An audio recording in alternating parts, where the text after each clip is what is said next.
దేవునికి స్తోత్రం. హల్లెలూయా. Praise the Lord. Praise the Lord. మనం ఈ లోకంలో దేవునికి ఇష్టంగా జీవించాలంటే ప్రియులారా, మన ప్రేమ అంతా కూడా దేవుని అందే ఉండాలి అని మనం ఎన్నోసార్లు చెప్పుకున్నాం.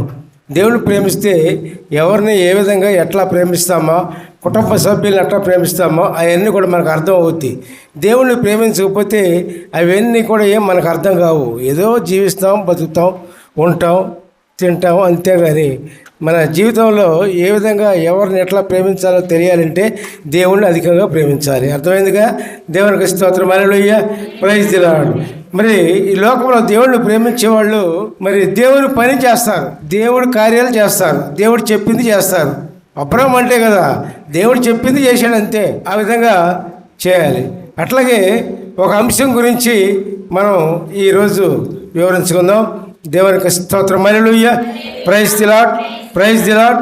Praise the Lord. దేవునికి అర్పణలు అర్పిస్తూ ఉంటాం, బాగానే ఉంది. అనేక చర్చల్లో అర్పణలు అర్పిస్తూ ఉంటారు ప్రతి ఒక్క వ్యక్తి కూడా. మంచిదే, దేవునికి అర్పణ అనేది మంచిదే. కానీ క్రీస్తు పూర్వము అర్పణ అర్పించేటప్పుడు ఏ విధంగా అర్పించాలో వివరంగా చెప్పారు. ఎట్లాగంటే లేవీయులు 2వ అధ్యాయం 13వ వచనంలో, నీవు అర్పించు ప్రతి నైవేద్యమునకు ఉప్పు చేర్చవలెను, నీ దేవుని నిబంధన యొక్క ఉప్పు నీ నైవేద్యము మీద ఉంచవలెను, నీ అర్పణములన్నిటికిలోనూ ఉప్పు చేర్చవలెను. మరి ఏ అర్పణ అర్పించినా ఉప్పు చేర్చమని పాత నిబంధనలో చెప్పారు, బాగానే ఉంది. దేవుడు నేర్పుతున్నారు అన్నమాట ఏ విధంగా దేవునికి అర్పణ అర్పించాలి అన్న విధం పాత నిబంధనలో నేర్పడం జరిగింది. కానీ కొత్త నిబంధనలో యేసుప్రభు వారు పుట్టిన తర్వాత, యేసుప్రభు వారు మనకు మార్గం నేర్పిన తర్వాత ఆ ఉప్పు ఏంటో ఇక్కడ వివరించారు. దేవునికి స్తోత్రం. హల్లెలూయా. Praise the Lord. Praise the Lord.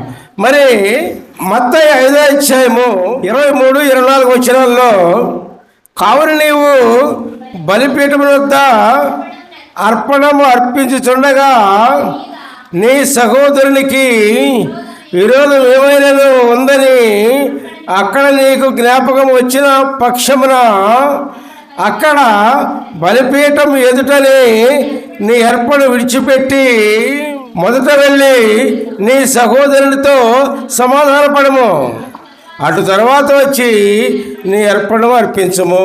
దేవునికి స్తోత్రం. హల్లెలూయా. Praise the Lord. మరి అర్పణలు అర్పించే ప్రతి ఒక్క వ్యక్తి కూడా లోకంలో ప్రియులారా, మరి ఇది జాగ్రత్త చూసుకోవాలి.